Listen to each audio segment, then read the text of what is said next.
Wow, Natalie Holscher makin intens membawa Azam ke kediaman mantan suaminya komedian Sule. Selain ini, aksi kedua kalinya Natalie pasca putus dengan Faris.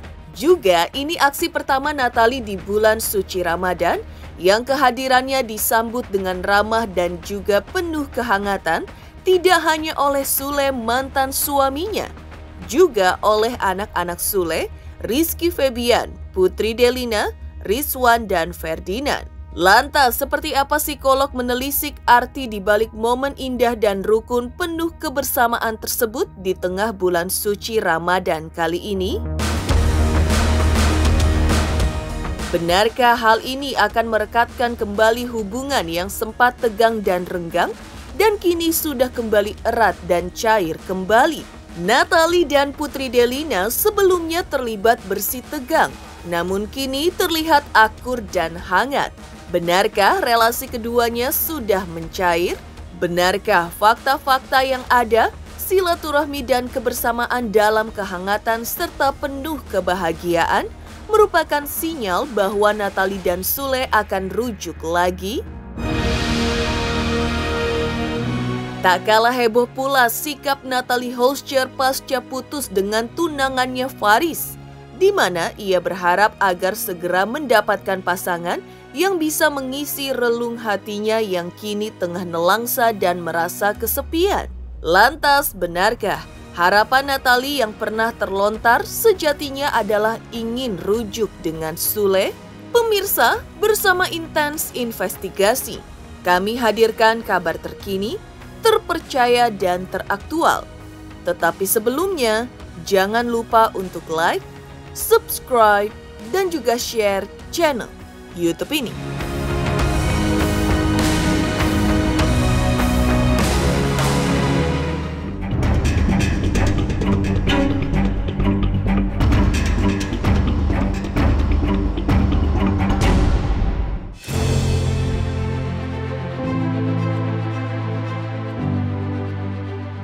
Wow, Natalie Holscher makin intens membawa Azam ke kediaman mantan suaminya komedian Sule. Selain ini, aksi kedua kalinya Natalie pasca putus dengan Faris, juga ini aksi pertama Natalie di bulan suci Ramadan yang kehadirannya disambut dengan ramah dan juga penuh kehangatan, tidak hanya oleh Sule, mantan suaminya, juga oleh anak-anak Sule, Rizky Febian, Putri Delina, Rizwan, dan Ferdinand. Lantas, seperti apa psikolog menelisik arti di balik momen indah dan rukun penuh kebersamaan tersebut di tengah bulan suci Ramadan kali ini? Benarkah hal ini akan merekatkan kembali hubungan yang sempat tegang dan renggang dan kini sudah kembali erat dan cair kembali? Kalau kita lihat, ini kan anak usia mungkin 2 tahunan ya, jadi anak di usia ini belum bisa membangun sebuah proses nalar gitu, sehingga yang dia ekspresikan itu lebih rasa nyaman atau tidak bertemu dengan orang yang tidak menjadi orang terdekatnya sehari-hari gitu ya. Karena kan kita tahu ayahnya kan tidak selalu bertemu dan mungkin tidak punya frekuensi bertemu yang konsisten, sehingga bagi anak, orang tua ini atau ayah ini tidak menjadi orang paling dekat gitu. Jadi kalaupun dia hadir di sana, selalu ada proses adaptasi bagi anak. Pertama, adaptasi pada situasi di dalam, banyak sekali orang di dalam, kemudian pada setiap sosok yang ada di rumah itu. Jadi buat saya sangat wajar anak tidak cepat gitu merasa betah gitu ya, merasa homey, itu sangat wajar. Siapa yang bilang maksa? Mas yang bilang maksa, itu nggak maksa. Semua orang juga sama, kalau ketemu orang baru pasti kita diminta untuk mengenalkan. Itu etiket sebenarnya satu. Yang kedua, ya proses adaptasi anak melalui ibunya. Anak itu diperkenalkan dengan lingkungannya yang melalui keaktifan sang ibu ya. Jadi ini sesuatu juga yang wajar, nggak ada yang aneh di situ kalau saya lihatnya ya.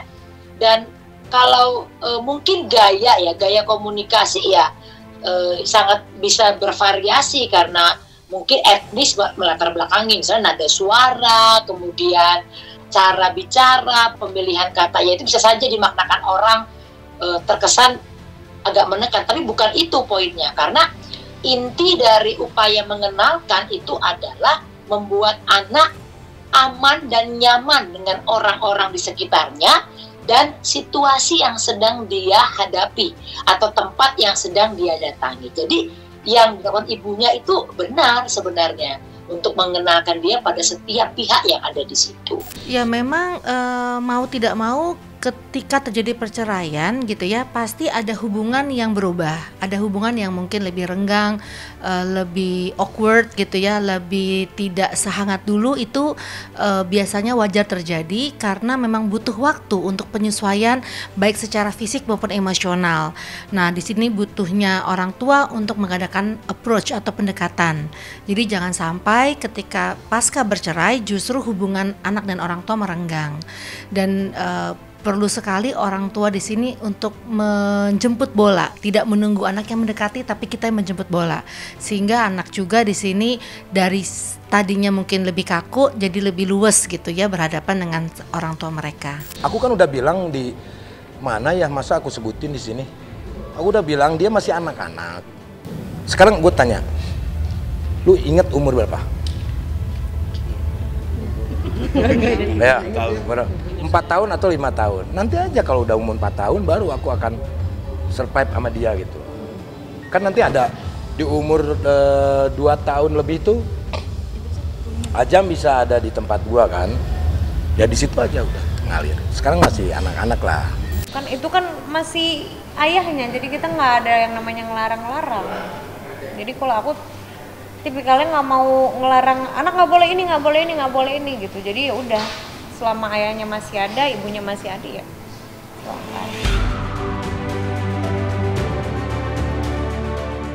Kan nanti ada di umur 2 tahun lebih tuh Ajam bisa ada di tempat gua kan. Ya di situ aja udah ngalir. Sekarang masih anak-anak lah. Yang penting saya mah buat sekolahnya nggak lepas dari tanggung jawab, ya kan. Kemarin juga mamanya ini buat sekolah Ajam. Oke, udah. Terus bulanan masih jalan. Jadi kalau pertumbuhan bisa jalannya seneng lah, namanya juga orang tua. Cukup aku aja yang bisa meluapkan kesedihan, kegembiraan, kekangenan. Nah, orang mau ngomong apa, oh bapaknya nggak pernah nengok, bodo amat. Yang penting gue tetap tanggung jawab. Percuma kita setiap hari ketemu juga, kan kita juga harus lihat-lihat dulu, harus bisa menjaga privasi. Ya kalau untuk urusan anak ya iyalah, jangan sampai kita membatasi kalau untuk urusan anak. Kecuali kalau urusan-urusan yang lain ya enggak lah gitu kan. Karena dia juga punya privasi sendiri, ya kan. Gue juga nggak bisa ujuk-ujuk datang gitu kan. Apa yang terlihat dalam pertemuan kali ini tampak kontras dengan apa yang dikabarkan sebelumnya. Pasalnya, Natalie sebelumnya pernah dikabarkan terlibat bersih tegang dengan Putri Delina, anak perempuan Sule. Namun dalam vlog pertemuan Natalie, Azam dan anak-anak Sule kali ini terlihat bagaimana Natalie dan Putri Delina tampak kembali akur dan dengan penuh kehangatan serta keramahan menyambut kedatangan Azam dan Natalie. Itu kan netizen kan nggak tahu yang asli sebenarnya kayak gimana. Kadang Putri suka komunikasi karena nanya dari Azam. Kalau dibilang begitu nggak sih Put? enggak sih, karena maksudnya memang Putri di sini niatan memang buat adik Putri juga kan di sini. Jadi bukan karena mau menepis komenan apapun. Kakaknya juga datang, Putri Delina mewakili kakak-kakak yang lain sama adik yang lain sama ayahnya, karena di hari ini juga bersamaan dengan hari pernikahannya saudaranya, jadi nggak bisa datang, jadi diwakilin sama Putri Delina. Aksi Natalie yang mengantar sendiri Azam ke rumah Sule dan disambut dengan hangat dan ramah oleh Sule dan anak-anaknya tentu saja mengundang tanya. Ada apa di balik peristiwa indah yang membahagiakan ini? Benarkah dengan fakta-fakta yang mengejutkan ini merupakan sinyal bahwa Natalie dan Sule akan kembali rujuk? mengingat banyaknya netizen yang mengharapkan agar Natalie dan Sule bersatu kembali seperti sedia kala.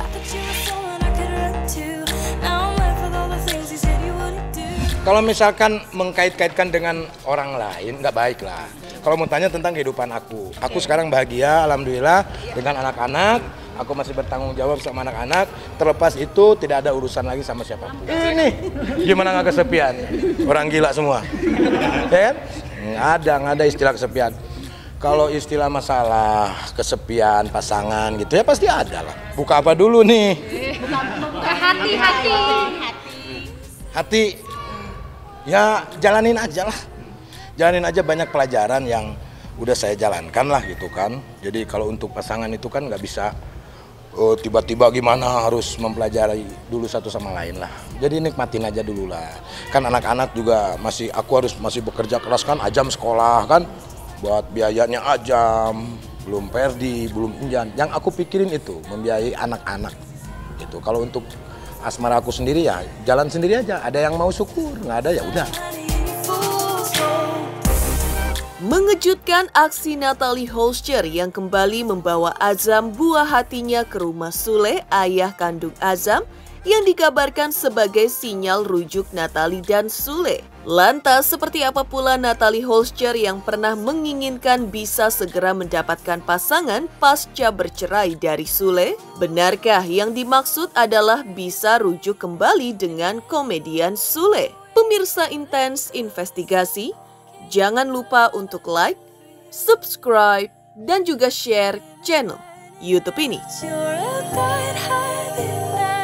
Halo pemirsa Intens, apa kabar? Gue Jeffrey Nicole. Jangan lupa saksikan Intens Investigasi 3 kali sehari. Dan jangan lupa buat like, comment, dan subscribe.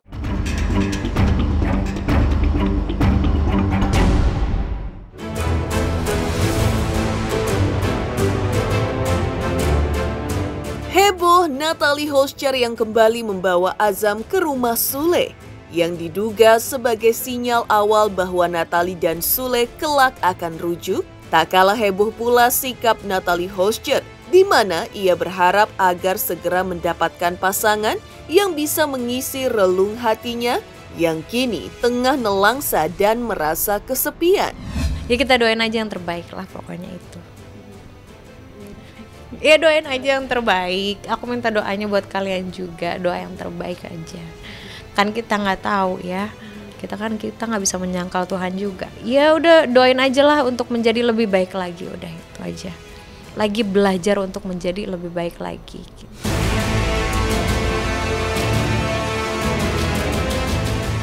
Pasca putus dari Faris, Natalie semakin intens bertandang ke rumah Sule bersama Azam, buah cinta mereka. Mengingat ini bukan kunjungan pertama bagi Natalie dan Azam, maka patut diduga bahwa di balik aksi tak biasa ini, benarkah Natalie berharap bisa rujuk kembali dengan Sule sang mantan? Kedepannya semoga bisa menjalin komunikasi lagi dengan baik untuk kedepannya, sama nanti lah kita nggak tahu ya. Kedepannya komunikasi yang baik, terus juga keluarga semuanya kumpul dengan baik, pokoknya akur semuanya, pengennya kayak gitu, dan ego semuanya sama-sama saling diturunin dan sama-sama saling introspeksi diri aja untuk kedepannya. Aku harus kayak gimana, belajar dari yang kemarin. Hidup itu terus berjalan, mau nggak mau kita yang alfa, karena aku sendiri kan mama papa udah nggak ada. Jadi karena aku sendiri, terus juga memang dari adik-adik juga semuanya aku yang ngurus. Jadi kalau ngurusin Azam juga udah nggak kaget lagi gitu. Jadi ya mau apapun itu, mau diterpa apapun itu ya harus kuat. Natalie Holscher yang pernah ingin segera mendapatkan pasangan pasca bercerai dari Sule. Di lain kisah, jelang Lebaran, seperti apa Vena Melinda ingin segera mendapatkan yang terbaik, baik vonis perceraian dan vonis pidana KDRT terhadap Ferry Irawan? Pemirsa Intens Investigasi, jangan lupa untuk like, subscribe, dan juga share channel YouTube ini. Jangan lupa saksikan Intens 3 kali sehari. Jangan lupa like, comment, and subscribe.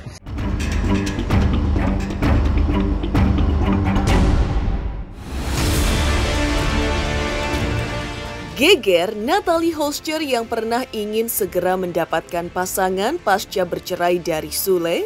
Di lain kisah yang juga heboh adalah sikap Vena Melinda menghadapi 2 kasusnya dengan Ferry Irawan, yaitu kasus KDRT dan kasus perceraian atas gugatan Ferry Irawan. Jelang Lebaran, Vena Melinda yang didampingi sahabatnya Roro Fitria kemarin berharap agar 2 kasus tersebut segera mendapatkan yang terbaik, baik vonis perceraian maupun vonis pidana terhadap Ferry Irawan pasca Lebaran nanti. Urusan memaafkan, Vena mengaku sudah memaafkan Ferry Irawan. Bahkan ia selalu mendoakan Ferry dalam setiap sholatnya, juga mendoakan keluarganya, dan juga berbagai pihak yang mengurus kasusnya, hakim, jaksa, dan kuasa hukum Ferry. Alhamdulillah kalau memaafkan itu wajib hukumnya ya, karena kita kan sesama umat manusia. Tapi jangankan memaafkan. Tiap saya sholat aja saya masih mendoakan beliau, masih mengharap keajaiban supaya beliau itu bisa mendapatkan hidayah, bisa jadi orang yang jujur, jadi orang yang istiqomah, jadi orang yang tawakal. Itu pasti aku doain, karena doa yang baik pasti kembali kepada kita yang baik. Jadi fokus aku sih lebih kepada gimana caranya kita tuh mengevaluasi diri sendiri. Selebihnya karena kita juga masih proses, ya aku wajib untuk mendoakan. Apalagi memaafkan itu udah wajib, lebih wajib. Dan yang pasti gini, pokoknya bukan hanya beliau yang saya doain, semua keluarganya, para pengacaranya, majelis hakimnya, jaksa penuntut umumnya, termasuk keluarga saya, karena di bulan suci Ramadan ini tempatnya kita minta ampunan, baik itu untuk diri sendiri maupun untuk siapapun umat di muka bumi ini, karena kita nggak tahu hidup kita sampai kapan.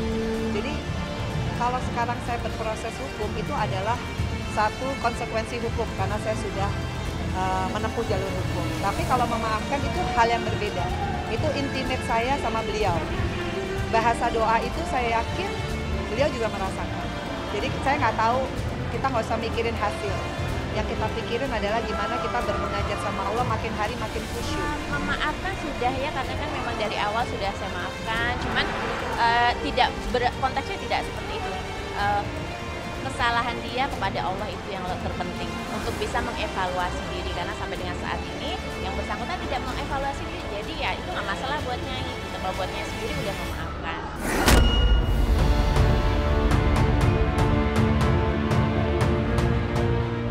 Demikian pemirsa kabar terkini, terpercaya dan teraktual yang kami hadirkan hari ini. Saksikan terus Intens Investigasi setiap Senin sampai dengan Sabtu, tayang 3 kali sehari, yaitu pada pukul 11 siang, 3 sore, dan 7 malam, tentunya hanya di YouTube channel. Dan pastikan, jangan lupa untuk like, subscribe, share, dan juga komen channel Intens Investigasi.